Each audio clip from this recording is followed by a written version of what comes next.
All right, welcome everyone to Backcountry Tour Planning with Beacon Guidebooks.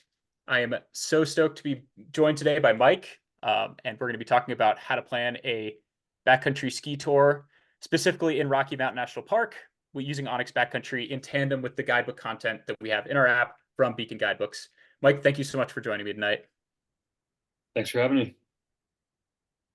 We'll do some quick introductions. My name is Matt Madick. I am marketing manager at Onyx Backcountry. I love to split board. I love to backcountry ski. I love to snowboard, mountain bike, all the things. And I just get stoked about getting out and talking about maps. So that's me. And today we're joined by Mike. Mike, you're an AMGA, IFMGA certified mountain guide, and you're the author of the Backcountry Skiing in Rocky Mountain National Parks Beacon Guidebook. Make sure everyone in the attendance pick one of these up along with the Rocky Mountain National Park ski map.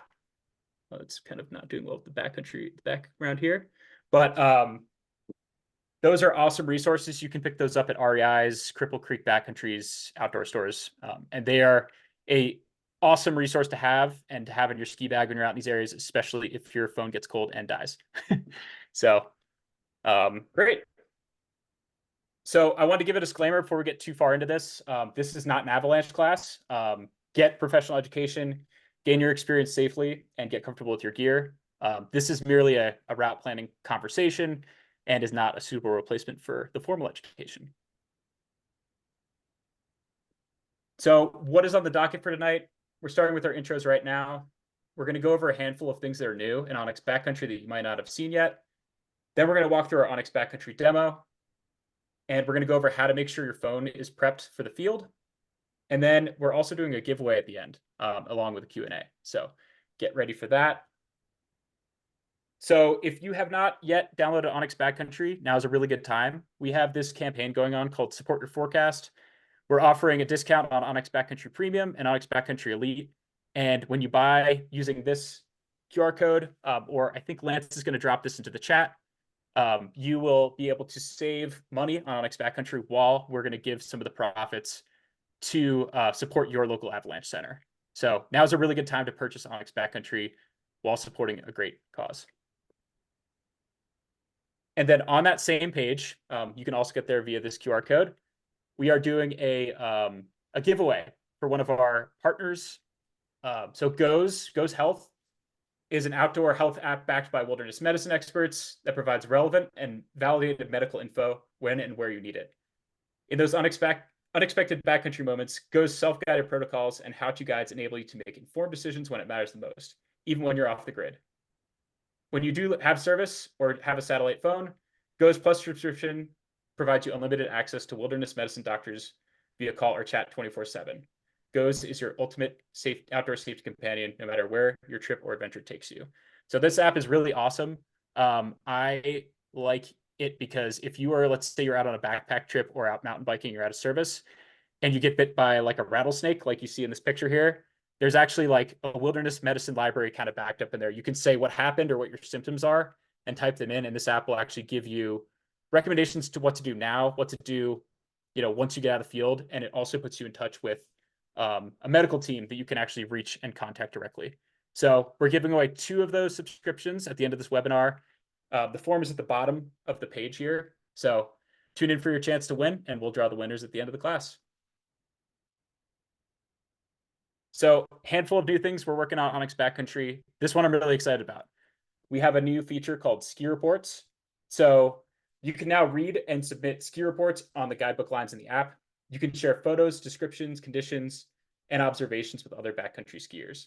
So this is a really awesome one for all those people like me who are in a lot of the Facebook groups surrounding backcountry skiing. Instead of saying, how are things in Rocky Mountain National Park? You can now jump in here and see user-submitted runs, what their experiences were in the backcountry. And as users of this platform, it'd be awesome if you guys get in there and give some beta as well to keep everyone on the Onyx platform informed with what's going on in your local zone. We also have a new thing for elite users. We call it Onyx Backcountry Elite Pro Deals. So basically what this is, and it's an expanding program, but if you're an Onyx Backcountry Elite member, we are pairing you up with like exclusive discounts for some of our partners. So right now we have Mammut, Weston, Backpackers Pantry, and Goes. And you can get discounts as an Onyx Backcountry Elite member to all these. And we have a bunch more to come. So I'm excited to see this program develop. And then, as always, I'm talking about a little bit about Avalanche Terrain exposure scale in this and giving it more context. So I just wanted to talk a little bit about it for everyone who is not familiar with the concept of eights. Eights is a scale used to categorize the severity of avalanche exposure, strictly based on the landscape, regardless of snowpack conditions.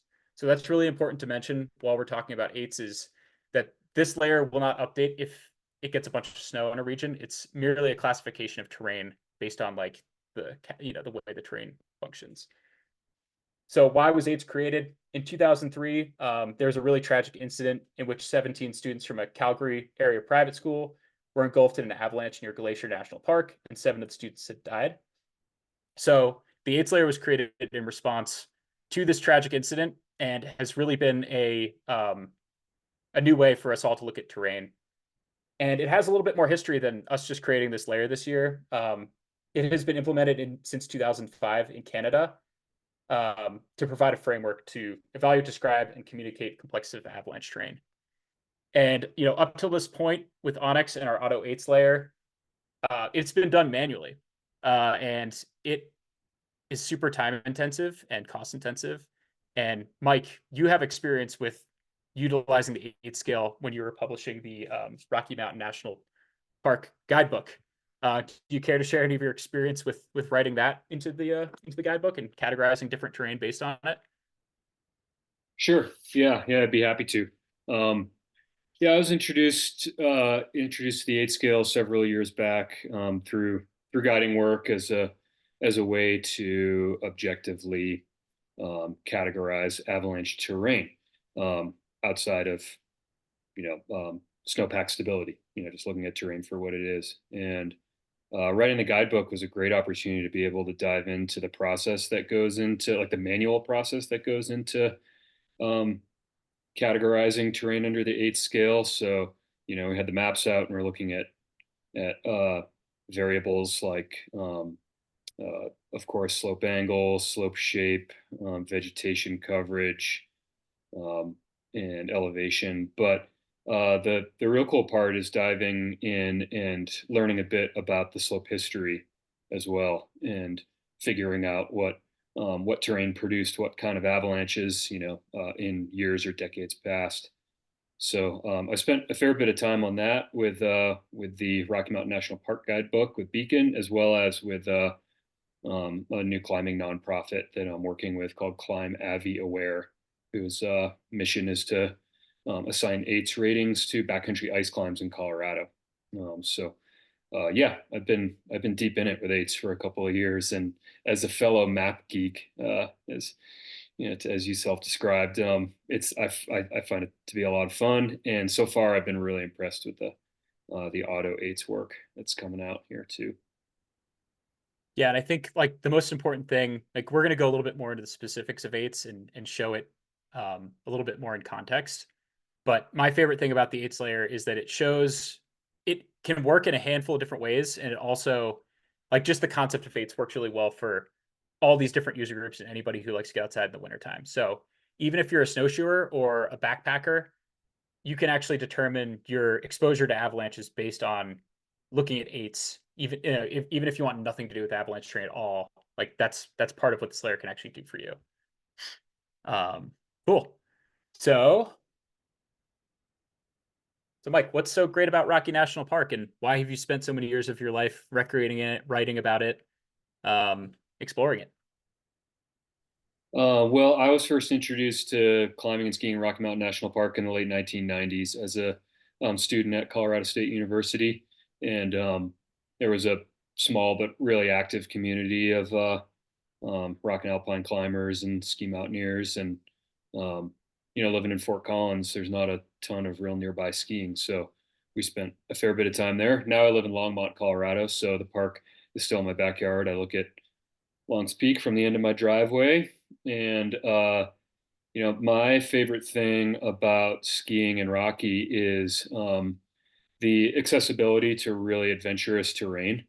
To me, it sort of feels like a miniaturized Tetons, where you can find yourself in really steep, fun, complex terrain if you want to.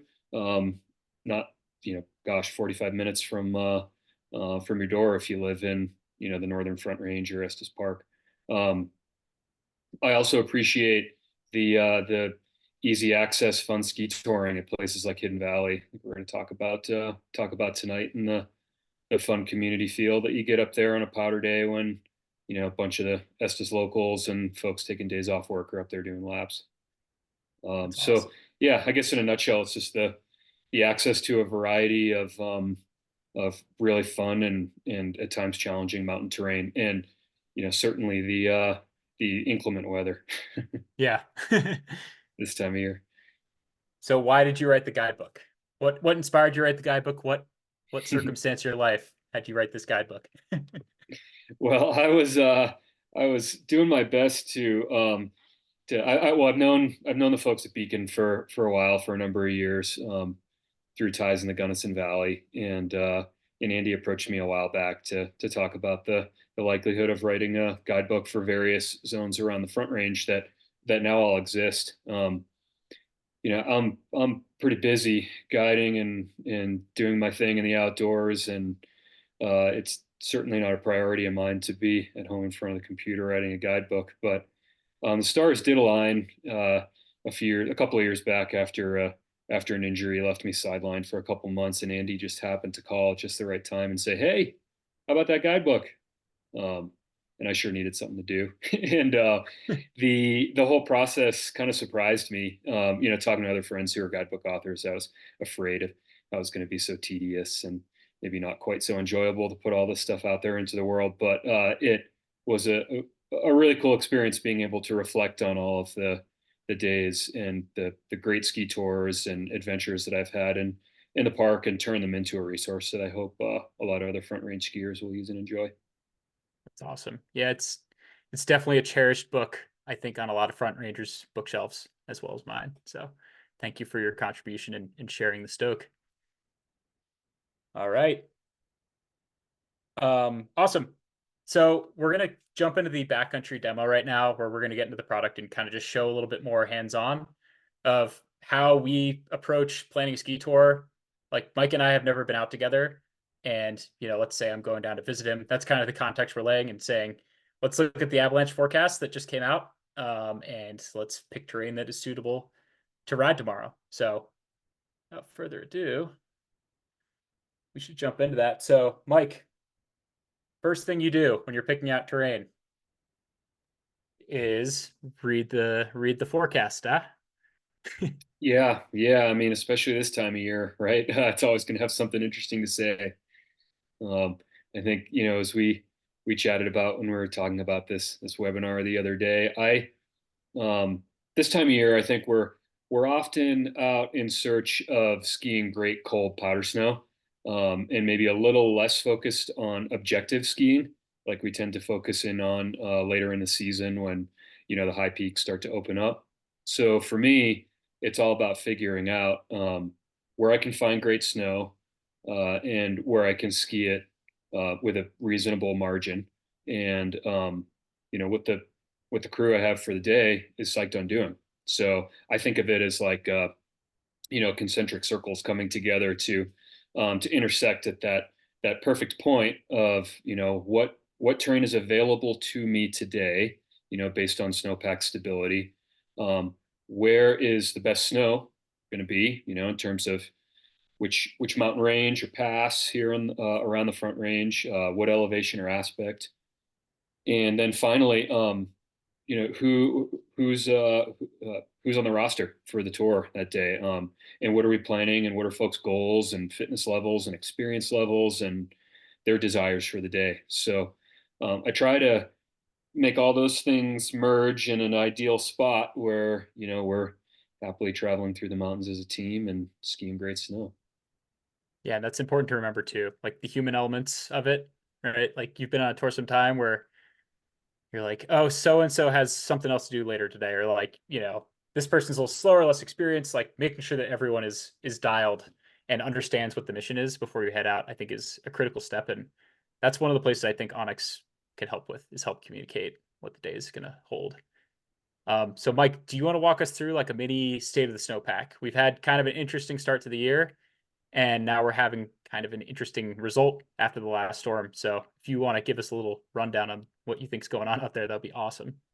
Yeah, I'd be happy to. You said we've only got an hour. I could talk about the Martin Luther King storm for an hour, but I won't. So this is a classic Colorado winter so far. I've been skiing in the backcountry here for over 20 years, and winters like this are not uncommon.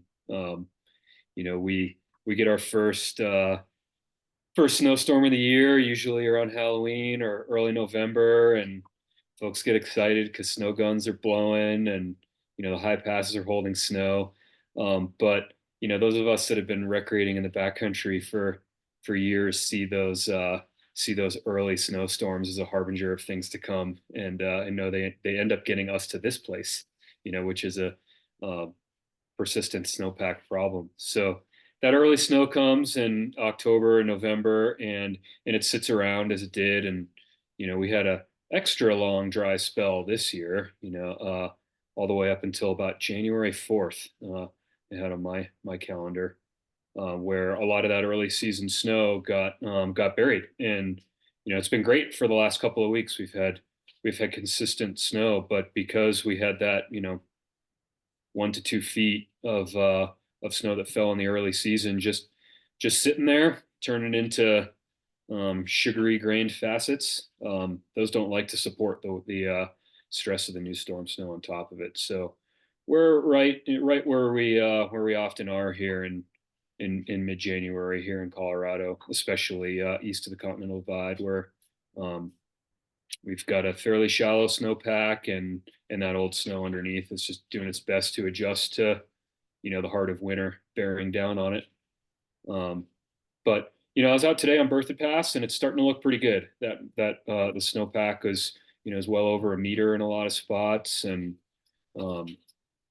it's supportive to the skis. There's a lot less whoops and cracks going on out there, and I feel like we're heading in the right direction. So all we can hope for now is just consistent series of storms to keep rolling through and getting us over that like 2 meter mark in the snowpack, where that persistent problem starts to become less likely to trigger out there. So it's going to be a little bit before we can step out into bigger, steeper terrain. But on the bright side, the quality of the snow now, because it's so cold and we're not getting a ton of sun, has been great the last few days. Yeah, pray for snow. But also consistent snow in Colorado, because if we have those like dry spells, it kind of leads to a lasagna type snowpack for us. So I want to take a step back really quick and just show, this is the Onyx Backcountry web map. And this is what you'll experience when you're on your computer. It's a very similar experience on your mobile device. I'm also going to go through a little bit of how to use your mobile device as well. So don't worry, but this is my preferred way to plan when I'm sitting at home, is on a bigger screen with more finite controls. So if you want to see backcountry skiing content, what you want to do first is you want to make sure that you're in the right activity mode. So Onyx Backcountry has hike, mountain bike, ski tour, and climb. Toggle on ski tour, and then all of your layers can be found in this bottom right corner where it looks like a pancake stack, square pancake stack. And you want to make sure avalanche forecast is turned on. And then we'll go through a handful more of these layers in the future. But yeah, I'll show you just briefly like how to navigate into the avalanche reports via Onyx. So you can see this is the map of Colorado right now. And I feel like I'm turned around. Oh, there we are. Yeah, so this is the map of Colorado right now, and you can see some areas are considerable, some areas are moderate. We don't have any green or any extreme or high avalanche danger right now, which is good. And then if you just click, we'll click by Rocky Mountain National Park. Hopefully I don't click anything wrong. Yeah, I clicked something too specific. Sometimes I'll zoom in a little bit. You can actually see the avalanche report will pull in like on a bunch of different things if you click it and see like a bunch of information. So sometimes if you click, like we just selected the whole Indian Peaks Wilderness here, but if you scroll down a little bit, you can actually see this is the avalanche forecast from CIC, when it was issued, when it expires, what the rating is. And then if you click through here, you can actually load up where the avalanche forecast can be found on CIC's website. So we're going to go in close. On CIC's website, it's a little different than some of you who might not live in Colorado, as in we have these dynamic forecast zones. So these polygons actually change shapes every day. And that's important to know. With their platform, it makes the most sense to go to their website. Our polygon shapes will match that, but you want to go to their site and click as close as you can to where you're going to be skiing, and that'll provide you with the avalanche forecast. So let's go through this really quickly. Also, a different thing in Colorado that other states don't have is that our avalanche forecasts get issued the night before versus the morning of. So it's actually really awesome. It gives us a little bit more time to really comb through the avalanche reports before we go out. So as you can see, this was issued today at 4:30 p.m. And yeah, Mike, do you want to kind of walk through what the avalanche report's showing us right now? Do you want me to make it bigger for you? No, I can see it. Okay. Okay, cool. So this front page here, the CAIC forecast here really consists of three main pages, and we're on the front page right now, titled Avalanche Forecast, and that's going to give us that headline information. So the danger rating per elevation.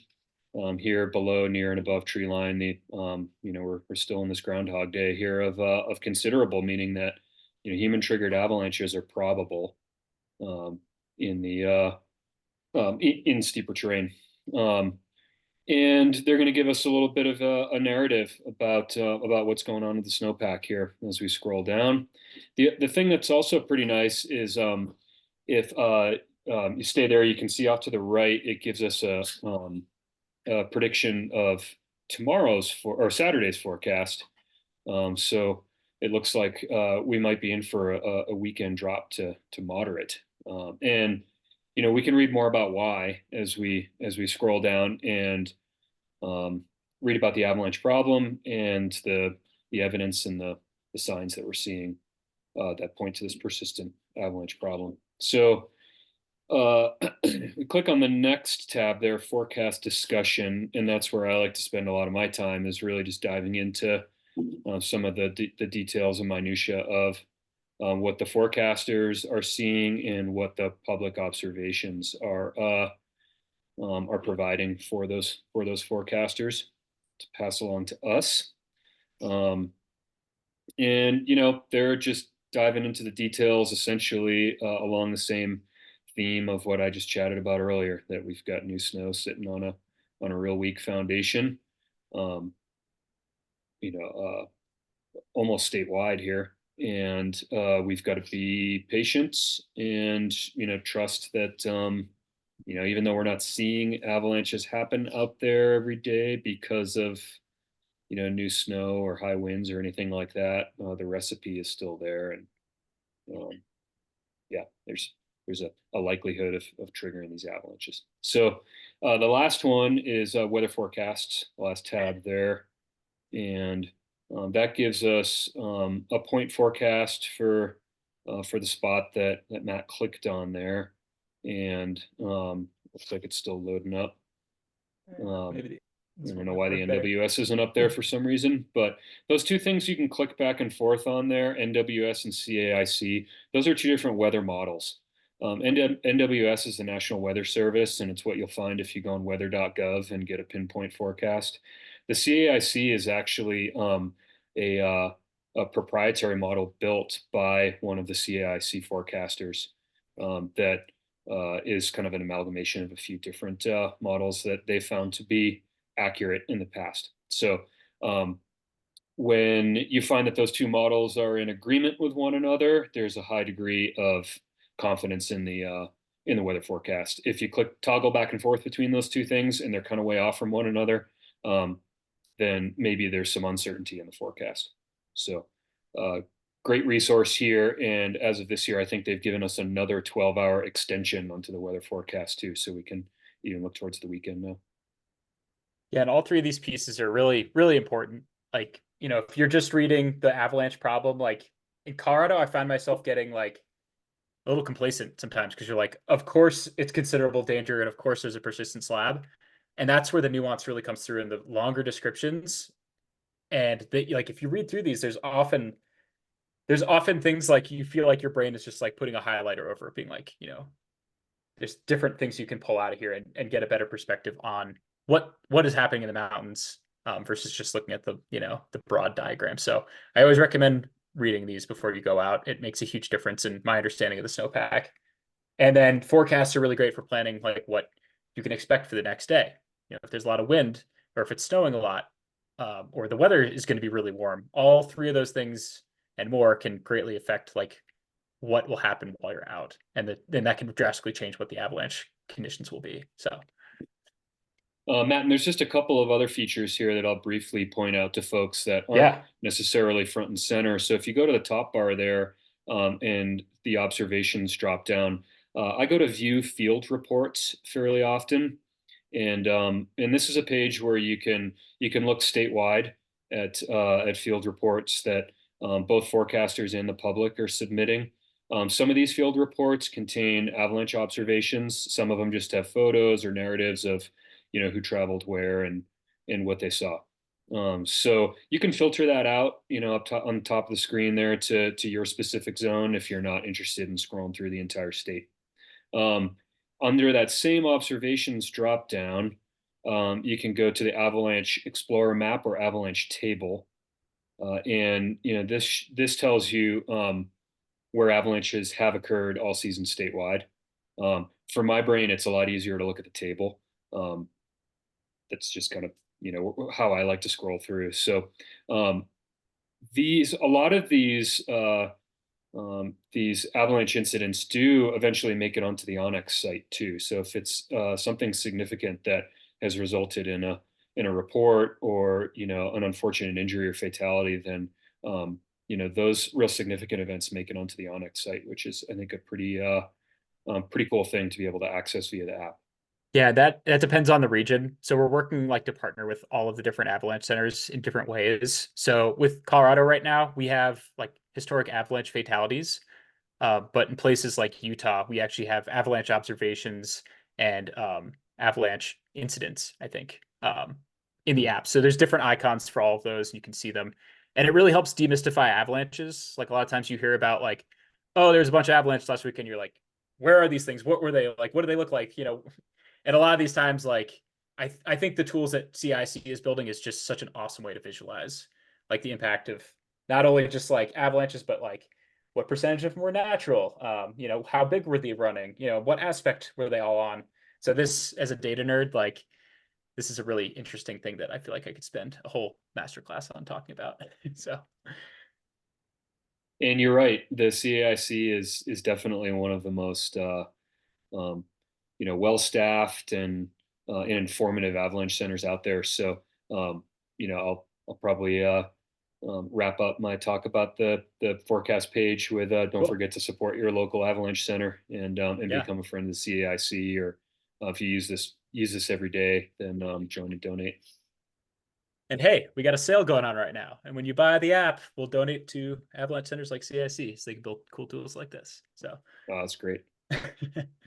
Um, awesome. Well, let's dive into the app. I know we've spent a bunch of time out of the app, but I think it's really important that before we even go into the app and before we really even talk about where you're going to go tour, that you've laid the groundwork and you've done a little bit of research and you know a little bit more about what's going on in the backcountry.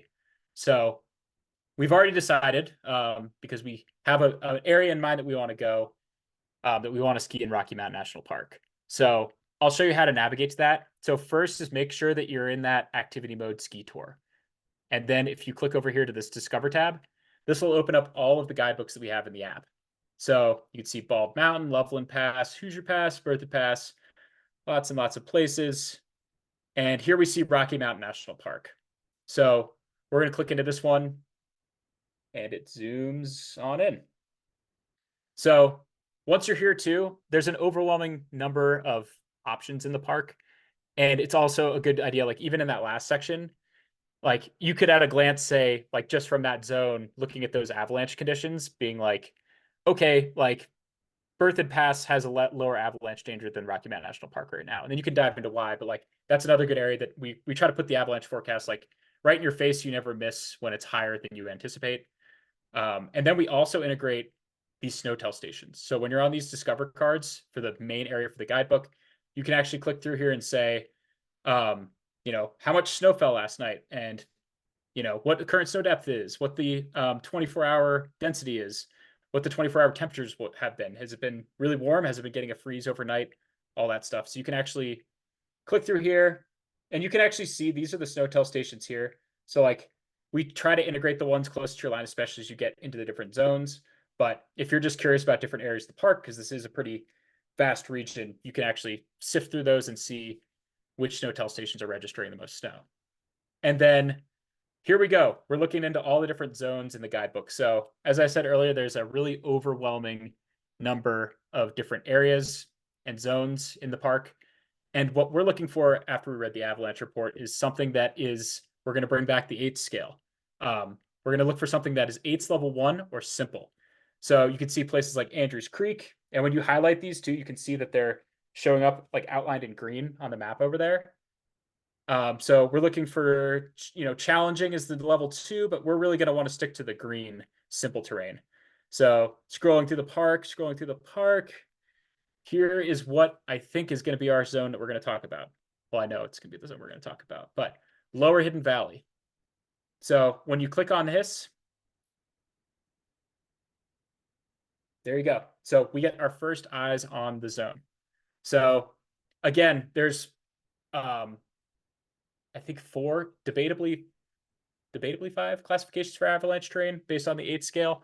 So simple is 8's 1, challenging is 8's 2, and that's the blue color. Complex is black, and then there's an extreme rating as well. And we'll show some examples of that terrain as it features over here as well. So, so yeah, now that we're in this zone, like the important thing to consider is just like getting your bearings. So we have these descriptions in here for this zone, as well as just the general Rocky Mountain guidebook that's written by this man right here. And it also is a really good thing to just look at your terrain details. So your general aspects, your north, your northeast, and your east aspects is generally what this zone will encompass. And that's a really good thing to pair with your avalanche report too, when they say certain problems are on certain aspects. Looking at the report for tomorrow, like there's pretty much a persistent slab problem on all aspects at all elevations. So this one's a little bit less useful for this instance here. And then it pulls in the nearest snowtel station, as well as like photos from the zone. So these are actual photos. You can see like this is the parking area. This is one of the lines we'll be talking about, as well as this. And then this is the Trail Ridge Road, which runs pretty high elevation. It goes above the park, which is closed in winter. So, and then you can start seeing some of your descents. So I personally like looking at these as well, because it's always fun to kind of like look at what you are going to ski down as well. So just looking at like, this is lift line, this is spruce. And yeah, anything to add? Oh, I just went all the way out. Anything to add, Mike?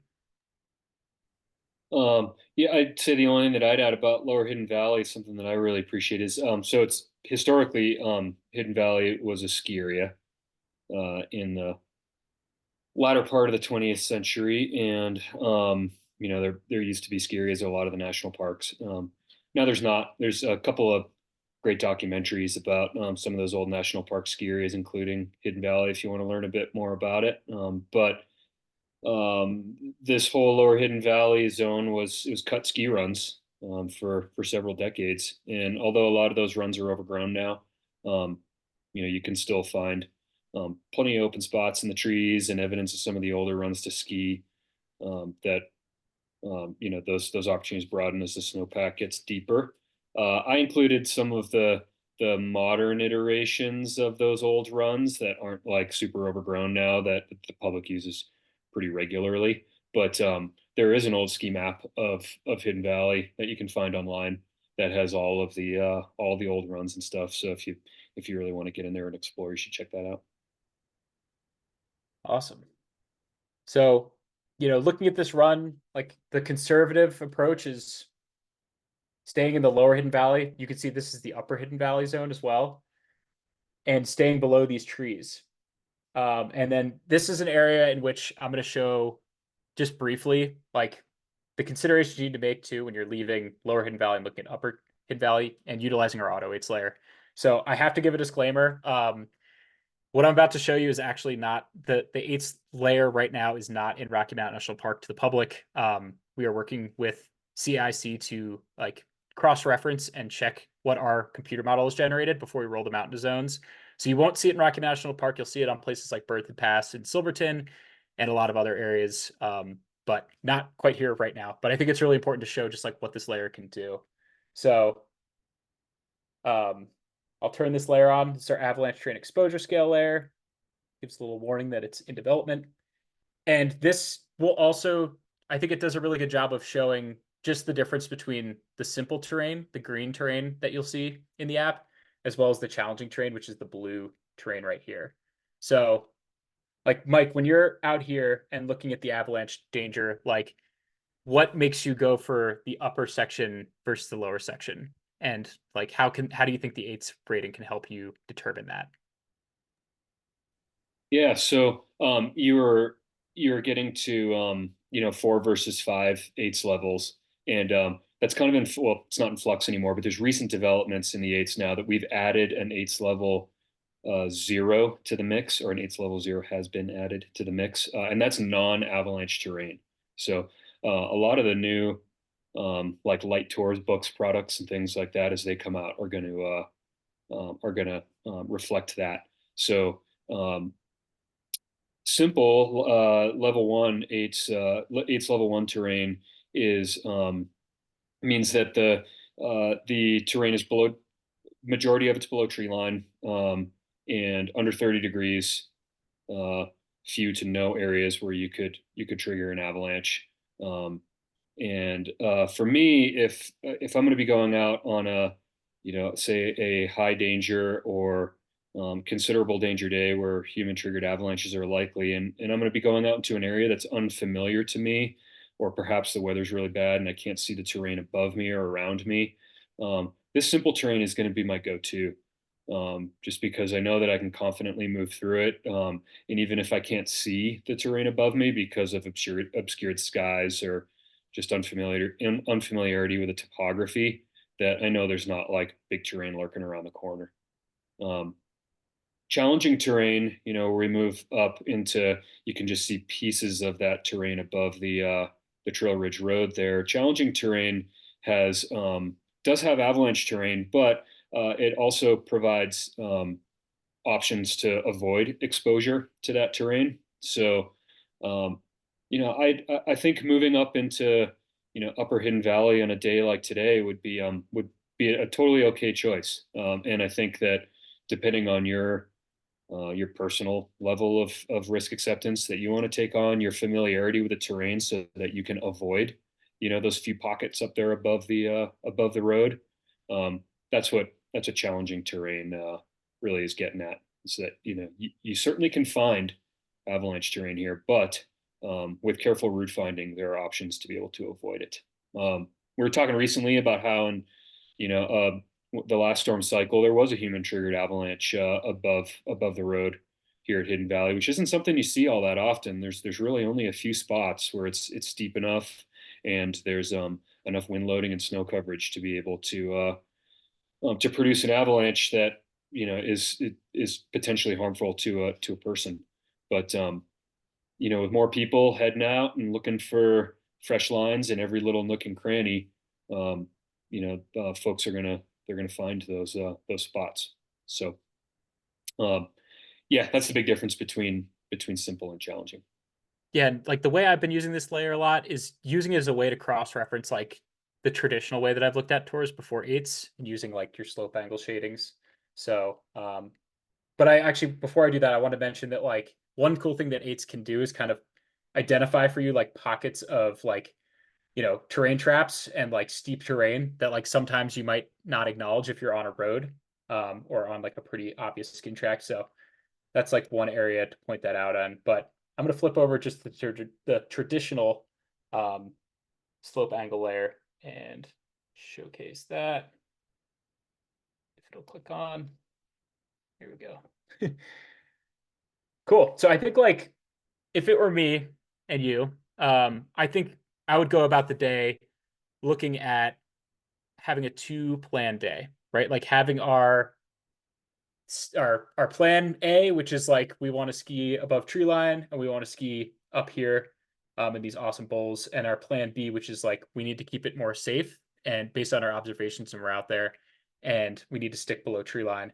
So I think like the beauty of this area right here too is that you have a pretty well defined skin track that goes up this gully, and then you'll get eyes on the bowl. So like you'll be able to kind of see and evaluate that and make your decision based on your observations, and having that backup plan is always key. If things aren't going the way you think they are, just having a little bit of a little bit of a backup plan and an idea of like where you can go and still have a good time is a great way to maximize your success. So I'm going to start using some of the tools to plan and customize our route.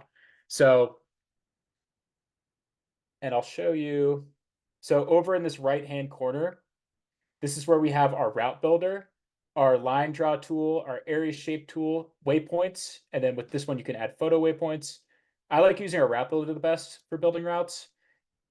It sometimes takes a little bit of finessing, and I think I'm going to have to show you that here. So, so bear with me. So first, every great adventure starts at the parking lot, right?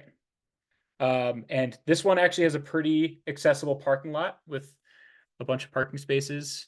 How does entry into Rocky Mountain National Park work in the winter? Well, if you're an early riser, you'll be able to roll through the gate before anyone is there supervising to take your money or check your pass. But if you're there after 7:30 or 8 o'clock or so, expect to pay the man. Mhm. You need an annual parks pass, or got to buy a day pass. Winter use in Rocky Mountain National Park has gotten a lot more popular in the last decade. So parking lots like Hidden Valley and the Bear Lake Trailhead, Glacier Gorge Trailhead will do fill up. Usually by mid morning on nice weekend days. The Hidden Valley parking lot is also the park's sledding hill. So as soon as you leave a parking lot there, the immediate overhead hazard is people hurtling downhill down the sledding hill towards you. So you got to be careful of that too. Yeah. Okay, so we are in our route builder. We're going to call this one Plan A. We're going to make it green, hopefully. So you want to start in the parking lot. And then, so we have a snap to route builder, and it's designed to snap along roads, like bike trails, like hiking trails, etc. We've intentionally made it so you can't snap to the guidebook routes. And the reason behind that is that the routes are more of a general guide versus a like finite way. So this is one thing like just to keep in mind when you're looking at these guidebook routes is like the route and the skin track may shift based on the conditions. So keep that in mind. Like these are more of a general guide. Sure, they will point out like some obvious like chutes, like you can kind of see in the app here. But you know, you will need to like, you can't be expected to put your head down and follow your phone. You kind of need to use this as a guide. So if we start clicking along this route, I'm sorry, I just glazed over that. But like when you're not trying to snap to the trails and the roads, there's this snap to button, which will do that. And then the point draw. So right now I just switched to the point draw, and I'm just going to go up this road right here.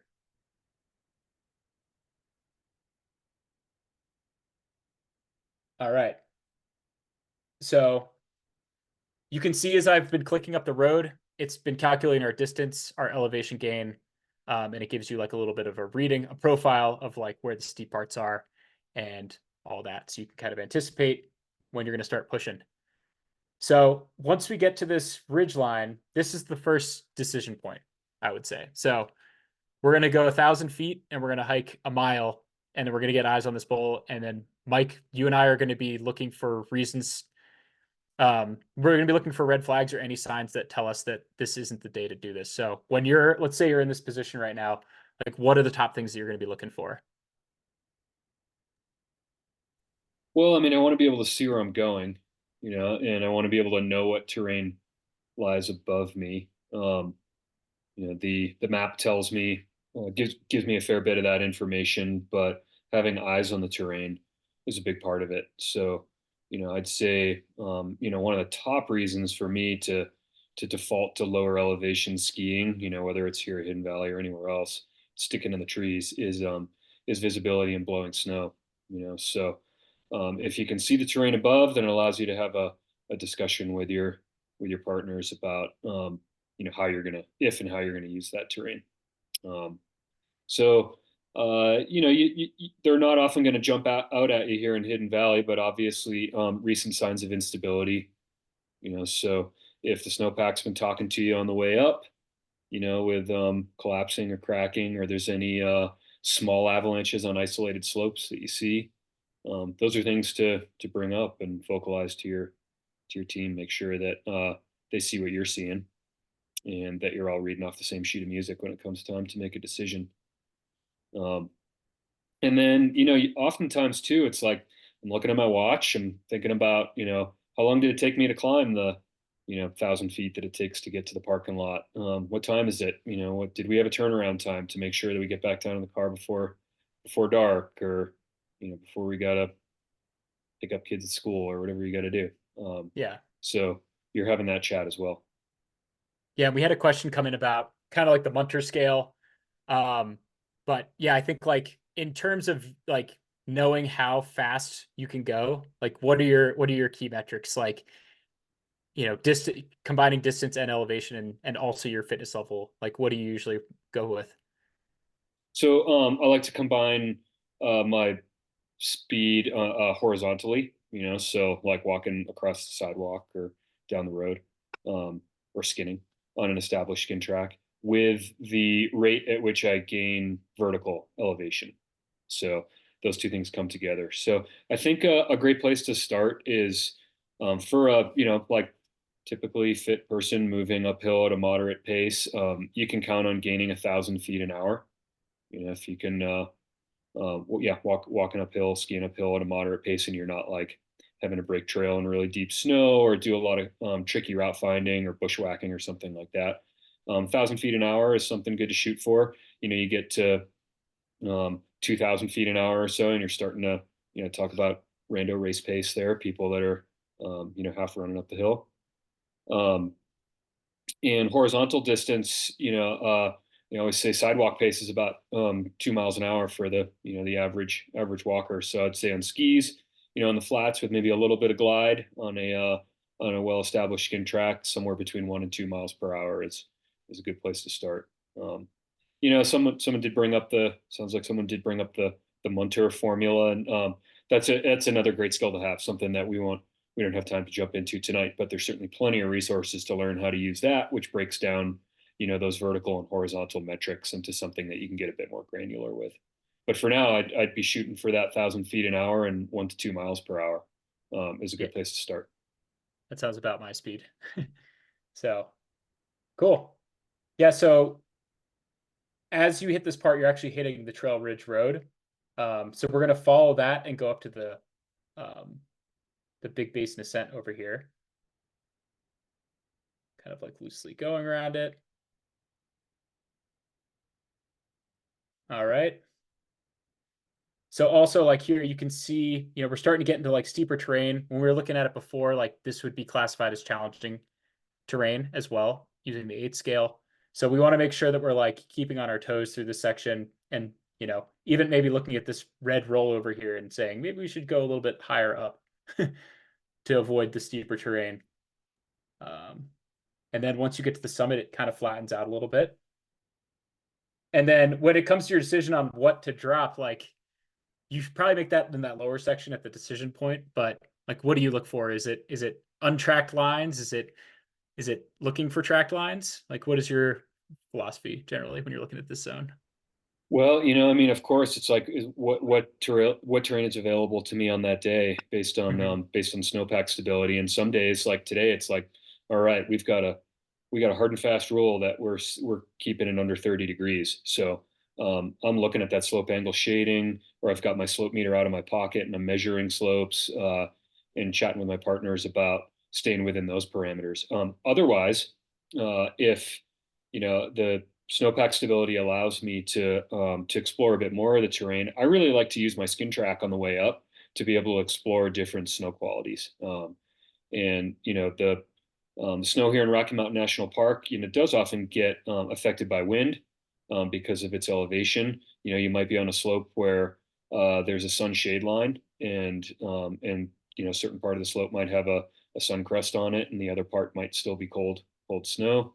You might be concerned about the depth of the snowpack, and whether or not you're going to hit rocks. So if you're able to use your ascent track to be able to gather some of that information, and often I'll decide on the way up, like find little micro terrain features without tracks that I think are going to have the best quality snow based on that info that I gathered on the ascent. Perfect. So like looking at this terrain too, like we want to keep it under 30 degrees. The main looks like it has some of the lower, like there's some pockets, like a little bit of yellow and upper main and windows, it's even steeper. So like for a safer bet for this day, we should probably aim to ride main. Do you agree with that assumption? Okay. Yeah, the green and the yellow shading is what I'm into today. Yeah. Okay. We'll just kind of quickly draw that. And then you're also going to need to factor in, as we get down here, just your distance back to the car, because the adventure doesn't end until you're back at the car. So this will be our plan A.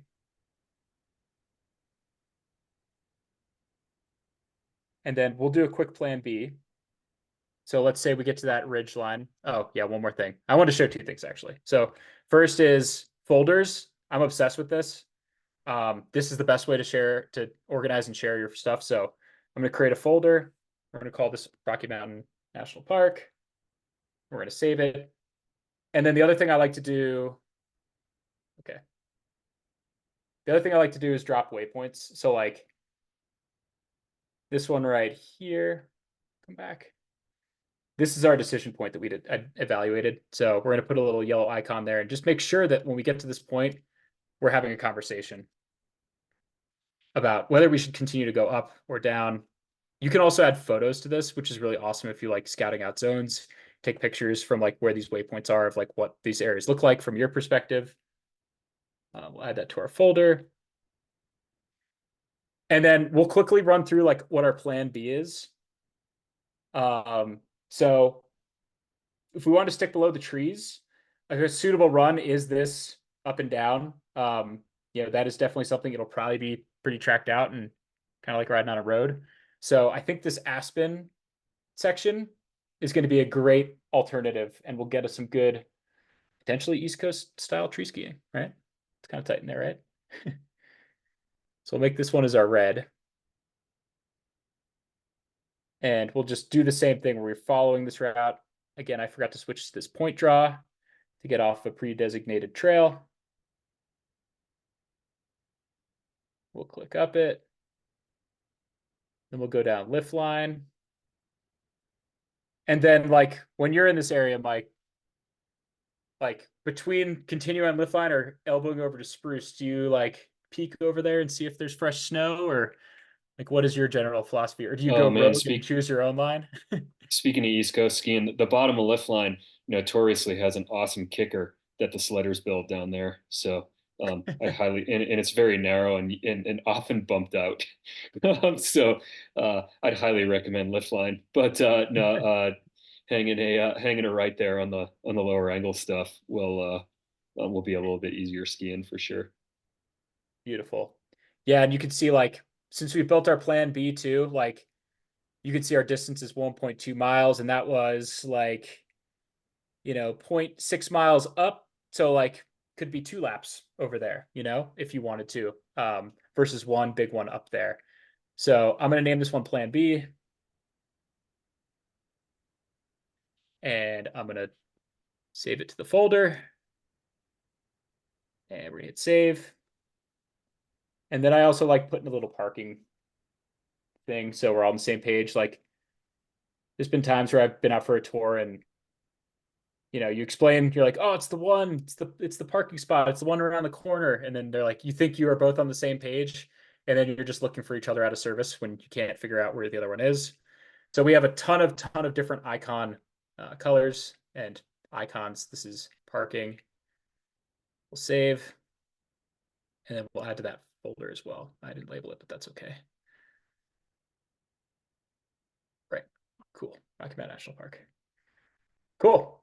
So that's our plan, and I will share this folder with everybody. So the beauty of the folders is when you open them up, you can see, just double check that all the stuff's in there. So we have parking waypoint, our decision point waypoint, our plan A, and our plan B. And if you hit the share button, I'll drop this in the chat and you guys can all have the plan. So this is the beauty of using, like this makes it really easy to share with other Onyx users. And it's just a simple link that you can click and share with everybody who's on Onyx. If they're not on Onyx, you can also import and export GPX files, which I'll show right now. So my favorite way to back into it is you go to the My Content section, you hit select, and then I always like doing this one that says only list content visible on screen, and then it just pulls in all the stuff that's like, right visible on screen. We're going to select these. You can also do select all. And then you can hit this export button, and then you can export a GPX or a KML file. So that's always good if your friends are using other softwares or you want to put it on your Garmin wristwatch, all that stuff. So cool. That's our plan. I also want to show you this other layer that I forgot to mention earlier that I think is super useful in this context, is our recent imagery layer. So this is an Onyx Backcountry Elite feature. So if you're a premium member, you don't have this one, as well as the private lands layer, which I didn't get a chance to dive into either. But I think this is like a game changer, because every 2 weeks we get imagery from the sky about what a certain zone looks like, and it's a great way to evaluate like what the snow looks like up high. So as we mentioned earlier, we had a kind of slow start to our winter. So like this is between January 8th and January 22nd. And if you flick it back to Christmas until January 8th, it doesn't look very good up there, does it? So this has always been a really awesome tool for me, not only like early season scouting lines and seeing like what it looks like, but also if you're a hiker and you're hiking in high elevations and you're in the spring and you're saying, oh, I want to do this huge backpacking trip, you can actually see like when the snow melted, in the spring. And it's a really good way also to like recon for the summer ahead. Like if you have permits to do like the 4-pass loop or something else like that, or you want to ski a really crazy line in the spring, you can look at it and say, all right, when did this melt out last year? And you can see there's a little varying degree. Sometimes clouds get in the way when we're taking these, but this has been a game changer for me. We sourced this imagery from a company called Planet. So yeah, it's really awesome. And I hope we can just continue to get more and more recent imagery from this platform. So that's what I just wanted to show. Cool. We also wanted to spend just a moment, so we're running so short on time, talking about the mountain project integration and how to like look at climbing or ice climbing in the app. So the way to do that is to go back to your activity selector and select climb. So what was the zone we wanted to talk about, Mike, again, in the park? I think Loch Vale is the easiest one to get to. The Glacier Gorge trip. Yeah, Loch Vale Gorge. There it is. Cool. Awesome. I already drew my little lines and everything. So yeah, Mike, do you want to talk about a little bit about like the value you think of having mountain project routes within Onyx Backcountry and just how that can help you navigate to these different areas? Sure. Yeah. The activities of ski mountaineering and ice climbing and alpinism kind of cross over a lot in Rocky Mountain National Park, and I use skis to approach a lot of the ice climbs. So having this information overlapping, in one place here, I think is quite useful. As I mentioned earlier, I've been working on a project to assign ACE ratings to backcountry ice climbs in Colorado, and Rocky Mountain National Park is going to be a big focus here in the coming year for that. And it's also worth noting that, like, for you ice climbers out there, some of the subtleties in the terrain that we encounter when we're either, on the approach for an ice climb or maybe on a multi-pitch route or even on the descent. Sometimes they don't get picked up by these auto 8s layers because they're so small. They're hard to recognize on the maps. And so that's where a lot of the manual work comes in that we're doing now. And Onyx Mountain Project have been great in taking on, the finished products that we're slowly churning out, to be able to assign, 8 specific ratings to a lot of these climbs, because there are a lot of backcountry climbs in Rocky Mountain National Park, Summit County, Colorado, down in the San Juans that, have pretty mega exposure to avalanche paths. So you'll find that, for the time being, you'll find that on the route page itself on Mountain Project. And so yeah, that there's going to be hopefully some seamless resource between Mountain Project and the Onyx maps, to be able to access that information in the near future. Yeah, and I'm really excited about this integration. Onyx purchased Hiking Project, Mountain Project, Mountain Bike Project, Powder Project, all those sites a handful of years ago, and now we're seeing kind of the evolution of those come to life. And the goal here is to really bring like additional value into these products by using their data sets and building upon them. So really excited to see these on the maps. I can't tell you how many times I've gotten lost looking for a crag. And even the mountain bike data has been really transformative in the app as well. So excited to see what comes. Cool. And with that, we're going to conclude the demo. We're going to go into a little Q&A, and I'm sure I'll pop back into Onyx and show some things when we get there, but we must march on. So cool. So one last chance. If you don't have an Onyx Backcountry account, now is a really good time to get one.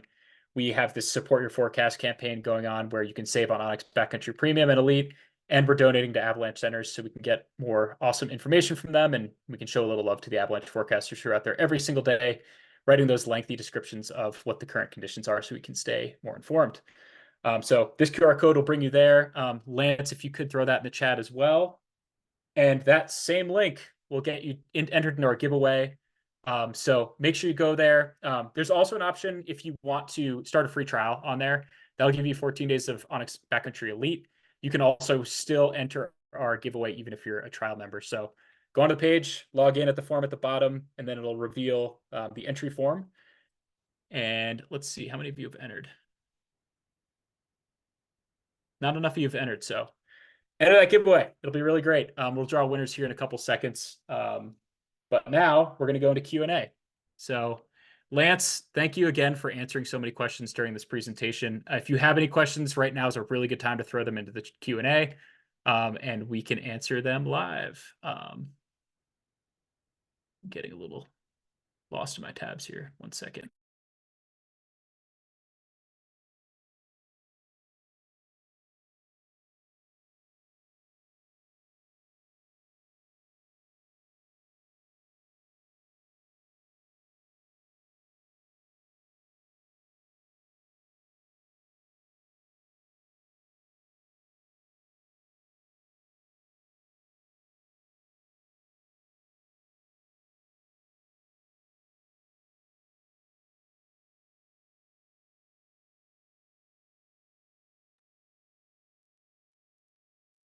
Hey, Matt, I think you're muted. Oh, how long was that happening? Like 15 minutes or so. Okay. Sorry. Okay. We just let you go. Okay. Well, first one was a question about how to find backcountry skiing partners. So I think my thing with that is like there's a ton of like, now with the internet, there's a lot of like Facebook groups and stuff like that for all your local regions. Those are a good place to kind of like start and get like a little bit, integrated with your community. But those in-person events are, I think, the best place to go. So like a lot of local areas will have like state of the snowpacks, fundraisers, other things like that for the backcountry community. And that's where I meet the most people like face to face and say like, we're going to be friends. We're going to ski together. So I'd prioritize trying to make an effort to go to those if you can. You got any recommendations, Mike? Yeah, that's usually the first one that I throw out there too. A lot of those public events are really nice. If you're new to the sport, finding some kind of group instructional opportunities too can be a great place to meet like-minded people. Whether that's like an intro to backcountry class um, with instructors or a local mountain club, or an avalanche safety class. You often you're out there spending the day with people, learning these skills, and maybe they strike you as people that you'd want to spend more time in the backcountry with. Yeah, definitely. And it's truly an art form because like you have phases where like you're locked in with a crew or like somebody else and you're out all the time and then people move, people change priorities in life. So it's always like a thing where I feel like I'm always on the hunt for new backcountry partners. In fact, I could use a couple now. So um cool. And then yeah, I mean go in the chat here. I mean, we can make some friends right here in this here digital webinar. So um okay, I see a question here from Tim. Tim says he sees eights shown as an option on my desktop map, but it's not displaying on the map. Any suggestions to troubleshoot? Um, this is kind of the common problem we have with eights right now. So I have so again with our eights layer, like we have created this computer model that sorry, I'm trying to pull this up so I can have all the different zones. So we've created this computer model that shows these eights ratings, and it's a very new thing. So we thought it was we think it's the responsible thing for us to have avalanche centers and avalanche professionals like review what our model is saying before we roll out into different areas. So as a result, it's only in these select areas right now. But we're expanding as fast as we can, and hopefully we'll have more eights coverage throughout the year. So where we currently have it is Crested Butte, Marble, Aspen, Berthoud Pass, Loveland Pass, Montezuma, Silverton, Mosquito Range, and East Vale Pass. We have a bunch in southwest Montana, such as the Bridgers, Northern Galtons, Northern Madisons, Southern Madisons, and Cook City.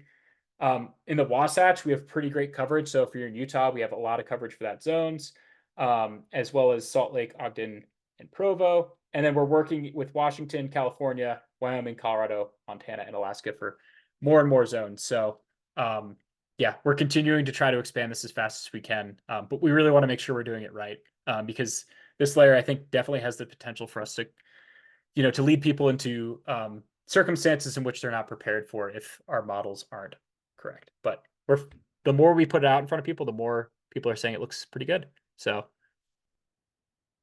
awesome. We have a question about Onyx Backcountry Elite, and do you need a separate subscription for Onyx Off-Road? Yes, at this time, all of the Onyx, there's Onyx Hunt, Onyx Backcountry, and Onyx Off-Road, and they're all separate apps with separate subscriptions.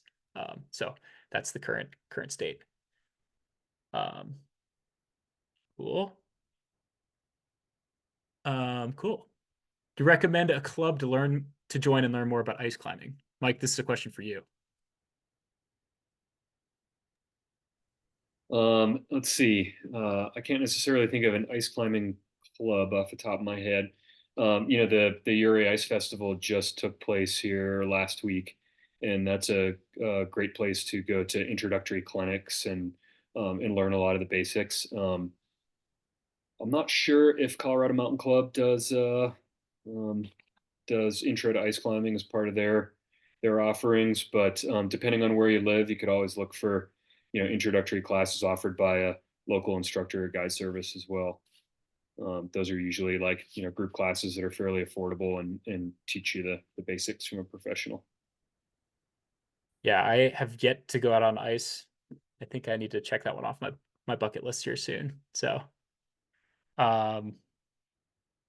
cool. I'm getting a question about do you think a lot of us East Coasters will get a lot out of Onyx? Thinking about Washington and Mount Mansfield VT areas. So we actually are expanding as quickly as we can into the East Coast as well. I grew up on the East Coast. I lived in Vermont for 5 years when I went to college there. I experienced my first backcountry above tree line experience on Mount Mansfield. And it's definitely something that like I have a passion for. Uh, So I think I'm trying to remember what this organization. Oh yeah, the Catamount Trail Association. Um, we're working with them, so a lot of their zones we have incorporated within our guidebooks.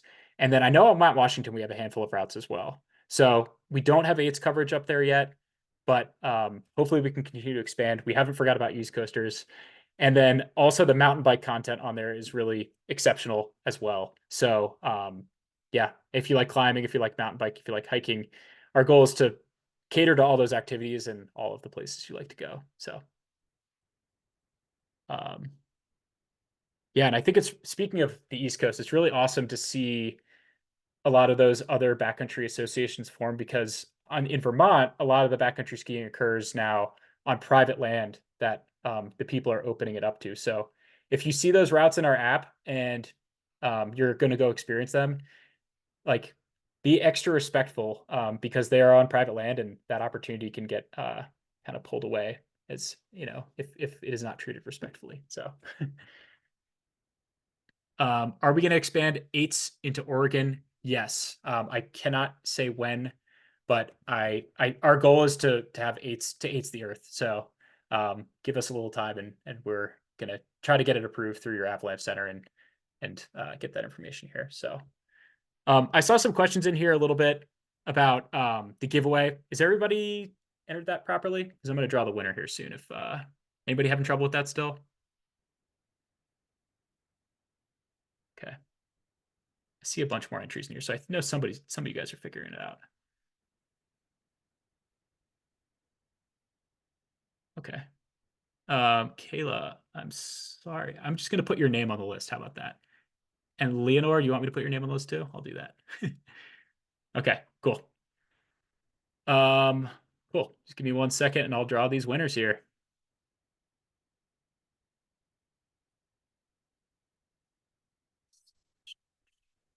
Tabs open. All right. Yeah, and I want to thank you guys all again for showing up and participating in this webinar.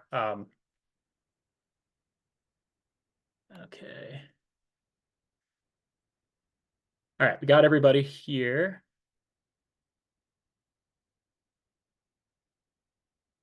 And we'll draw the winners from my awesome spinning wheel of fortune. So we have 2 winners tonight. So first one.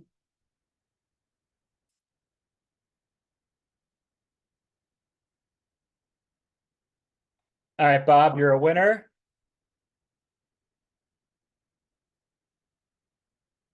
And we're going to remove you from the list. And we're spinning it again.